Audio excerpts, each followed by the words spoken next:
علماء فرمائی نبی علیہ السلام چې څنګه زمون په دې بدن کې روح دی د کل جهان روح چې دی هغه نبی علیہ السلام ذات چې کله دا روح الله رب کریم لدې ځمکې نه پورته کړو نو دا کل ځمکه دا کل جهان داسې ساکت شو لکه انسان نه چې روح لاړ شي دا کل ځمکې نظام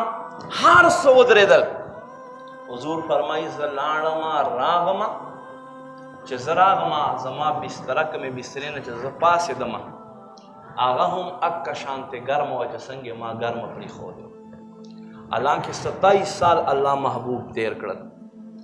علما فرمایي دا ځکه دا دې له وجې نه څنګه چې انسان له وجود نه روح وځي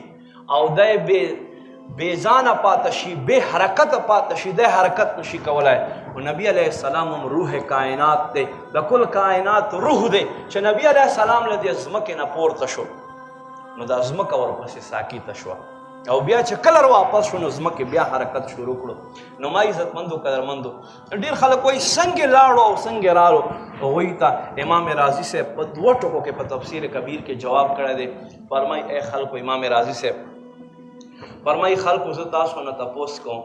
جبریل چې د نبی علیه السلام دربان دی په دروازې باندې ولاړ دی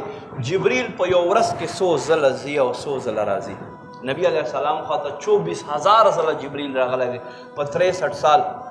وخت په دې 63 ساله عمر کې 24,000 ځله راغلی تللی دی ته سوچ وکړه چې په یو ورځ کې به جبریل نبی علیہ السلام خواته 100 ځله راتلو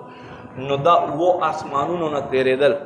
اوه آسمانونو نه بره سدرة المنتهی د بیر یوه ونه دی او هغه د جبریل د انتها ځای دی مخکې جبریل نشي تېرېدی نو چې یو دربان یو غلام دا شانی چې په هغه په ورځ کې 100 ځله ځي او راځي نو چا په دروازې باندې چې ولاړ خادم دومره طاقت وي نو سردار ته به الله څومره طاقت ورکړي څومره طاقت پې ورکړي بیا دا یو روحاني طاقت وي انبیا په حقیقت کې بشر دي خو د یو لباس نورانی هم دی لکه حضرت عیسی علیه السلام بغیر د پلاره الله پیدا کړو بشریت په جامه 22 کاله عمر کې الله فرمایي ما اوچت کړو اسمانو ته اوس هم په 4 اسمان باندې تشریف فرما دی بالکل زمونږ شانته پیدایش شوی دی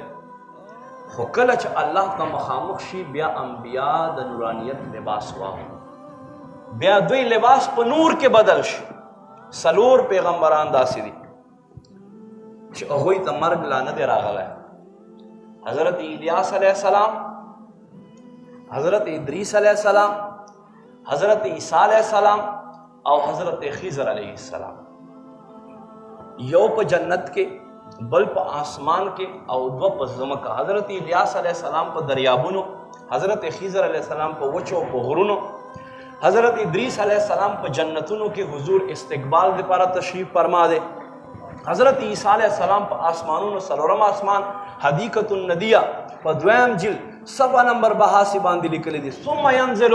عیسی علیہ السلام وهو متعمم بعمامة الخضراء حضرت عیسی علیہ السلام براخته کیږي په قرب قیامت کې دمشق جامع مسجد په شرقي کنارے باندې او په سر باندې بشنه پګړې تړلې وي چې تشریف راوړي دوباره اوس هم تشریف فرما دي زمونږ دا عقیده نو انبیا کله بشریت په لباس کې وي چې بندگانو منځ کې ګرځي او د دوی حقیقت هم دا دی چې دا بشر دي